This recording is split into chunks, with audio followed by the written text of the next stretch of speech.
আজ 14 জানুয়ারি বুধবার রাজনীতির মাঠে আজ এক বড় ধামাকা হওয়ার কথা ছিল বাংলাদেশ জামায়াতে ইসলামী এনসিপি এবং ইসলামী আন্দোলন বাংলাদেশ সহ 11 দলীয় জোটের আনুষ্ঠানিক ঘোষণা আসবে। আসন সমঝোতার জট খুলে আজ মহাজোটের আত্মপ্রকাশ ঘটবে। কিন্তু রাজনীতির আকাশ হঠাৎ মেঘলা হয়ে গেল। ইসলামী আন্দোলন বাংলাদেশের যুগ্ম মহাসচিব শেখ ফজলে বারী মাসুদ সাফ জানিয়ে দিয়েছেন, আজকের সংবাদ সম্মেলনে তারা অংশ নেবেন না, তারা এটি বয়কট করেছেন। এর মানে পরিষ্কার, জোট হচ্ছে না। ফাইনাল গেমের আগেই চরমনাই পীরের দল ইসলামী আন্দোলন মাঠ ছেড়ে দিল। কেন? সমস্যা কোথায়? ভেতরের খবর বলছে সমস্যা আদর্শে নয়, সমস্যা লোভে, সমস্যা প্রাপ্যতার চেয়ে বেশি চাওয়ায়। যেই দলের ভোট ব্যাংক জরিপে 1 থেকে 3% বেশি ওঠে না, তারা দাবি করছে 100 থেকে 110টি আসন, তাও আবার জামাতের ক্রিম আসনগুলো। চরমনাইয়ের হাবিবুর রহমান মিসবার করা জরিপটা দেখুন, কতটা আত্মবিশ্বাস তাদের। 24 ঘন্টায় তাদের সংগঠন হালচালের করা জরিপের রেজাল্ট। মোট 34,415 জনের উপর করা জরিপে ইসলামী আন্দোলন বাংলাদেশ হাত পাকা 43%, বিএনপি ধানের শীষ 4%, বাংলাদেশ জামায়াতে ইসলামী দাড়িপাল্লা 28%, এনসিপি শাপলাকলি 1%, বাংলাদেশ খেলাফত মজলিস রিকশা 3%, আর অন্যান্য 21% ভোট পেয়েছে। মানে জরিপ দেখে তো পাগলও হাসবে। মনে হচ্ছে নিজেদের দলের লোক দিয়েই জরিপটা করছে। মজার বিষয়, সেই জরিপেও জামাত 28% ভোট পেয়েছে।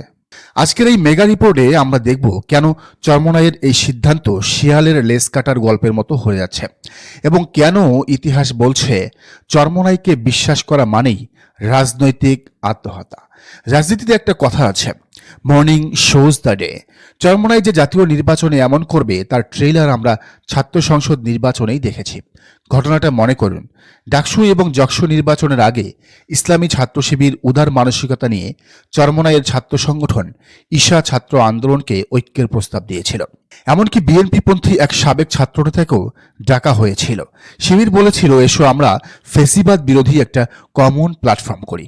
কিন্তু তাদের আবদার কি ছিল? তারা বলল, আমাদের ভিপি, জিএস অথবা এজিএস পদ লাগবেই, এটি ছাড়া আমরা তোমাদের সাথে কোনো জোট ফোটে যাব না। তাদের ভোট ব্যাংক নেই, ক্যাম্পাসে কর্মী নেই, অথচ তারা চায় শীর্ষ পদ। যখন তাদের এই অযৌক্তিক দাবি মানা হলো না, তারা একা নির্বাচন করলো। ফলাফল কি হলো? শিবির নিরঙ্কুশ জয় পেল, ল্যান্ডস্লাইড ভিক্টোরি পেল। আর চরমনাইয়ের ছাত্র সংগঠনের ভোট বাক্সের অবস্থা হলো করুন। জামানত তো গেলই, ইজ্জতও গেল। জাতীয় নির্বাচনেও ঠিক একই চিত্রনাট্য। জামাত তাদের 40টি আসন দিতে চাইল, যা তাদের যোগ্যতার চেয়ে অনেক বেশি, কিন্তু তারা গো ধরে বসে আছে 100 আসন লাগবেই। তাদের ছাত্ররা ক্যাম্পাসে লেজ হারিয়েছে। এখন মনে হচ্ছে হুজুররা জাতীয় নির্বাচনেও লেজ কাটতে বদ্ধপরিকর। আবেগ দিয়ে রাজনীতি হয় না, ডেটা দিয়ে হয়। আসুন চরমনাইয়ের গত 30 বছরের নির্বাচনী সাফল্য দেখি। 1991 ইসলামী ঐক্যজোটের ব্যানারে নির্বাচন করলো, আসন শূন্য। 1996 এককভাবে 20টি আসনে নির্বাচন করলো, আসন সংখ্যা শূন্য।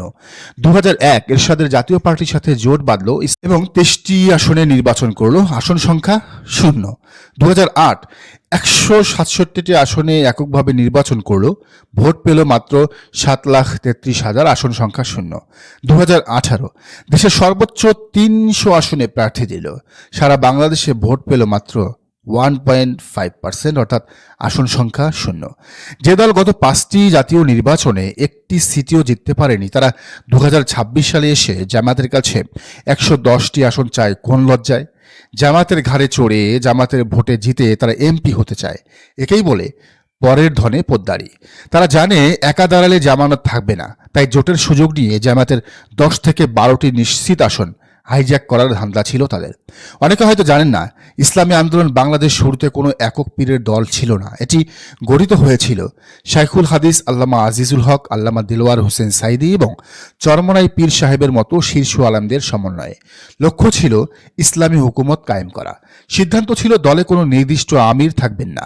প্রথম আমির ছিলেন আল্লামা আজিজুল হক। কিন্তু ইতিহাস কি বলে? চরমনাই পীর আমির হওয়ার পর দলটি কার্যত হাইজ্যাক হয়ে যায়। ঐক্যের কফিনে পেরেক ঠুকে অন্য অন্য সব আলেমকে বের করে দিয়ে বা কোণঠাসা করে দলটি পারিবারিক সম্পত্তিতে রূপান্তর করা হয়। আজ যারা জামায়াতের সাথে জোট ভাঙছে তারা অতীতে নিজেদের প্রতিষ্ঠাতাদের সাথেই জোট রাখেনি। তারা ৮০-র দশকে জোট ভেঙেছে, আওয়ামী আমলে ১২ দলীয় জোট ভেঙেছে। রাজনীতিতে এরা আনপ্রেডিক্টেবল এবং অকৃতজ্ঞ। স্বার্থে একটু আঘাত লাগলেই এরা ইউটার্ন নেয়। এদের বিশ্বাস করা আর সাপের মুখে হাত দেওয়া সমান। সবচেয়ে ভয়ের জায়গাটা কোথায় জানেন? চরমোনাই যদি জামায়াতের ভোটে 10 থেকে 12টি সিট পেত, তবে নির্বাচনের পর তারা কি করত?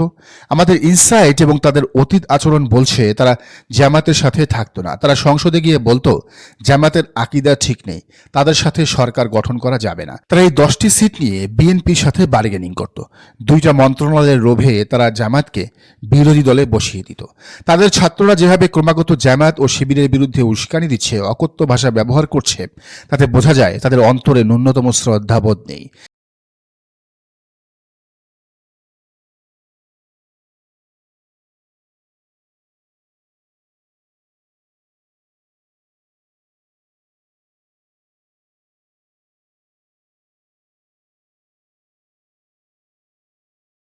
জামাত 40টি আসন ছেড়ে দিয়ে বড় ভুল করতে যাচ্ছিল। আল্লাহ যা করেন মঙ্গলের জন্যই করেন। জোট না হওয়ায় হয়তো জামাত বড় ধরনের বিশ্বাসঘাতকতা থেকে বেঁচে গেল। শেষে একটা কথাই বলবো, লোভে পাপ, পাপে মৃত্যু। চরমোনাই পীরের দল ভেবেছিল জামাত বিপদে আছে, তাই ব্ল্যাকমেল করে 110 সিট নেওয়া যাবে। কিন্তু জামাত প্রমাণ করলো তারা নীতির প্রশ্নে আপোষ করে না। শিয়ালের লেজ কাটার গল্পের মতো ছাত্র সংসদ নির্বাচনে লেজ গেছে ছাত্রদের। এবার জাতীয় নির্বাচনে লেজ যাবে মূল দলের ইসলামী আন্দোলনের, চরমোনাইয়ের।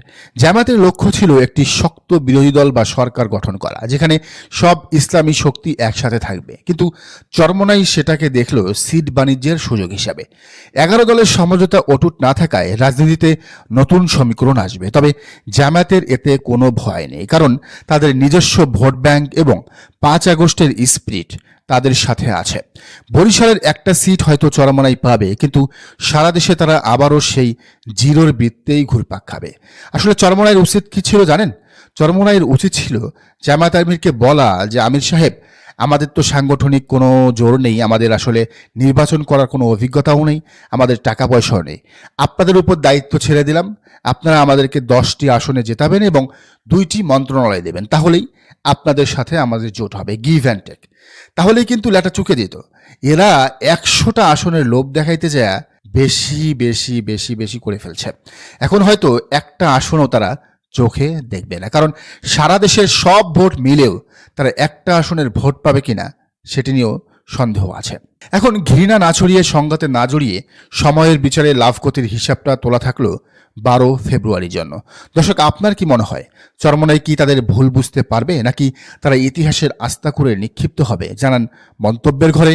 আর এই চ্যানেলে নতুন হলে অবশ্যই সাবস্ক্রাইব করুন এবং বেল আইকনটি বাজিয়ে রাখুন, যাতে পরবর্তী ভিডিও আপনার সামনে চলে আসে।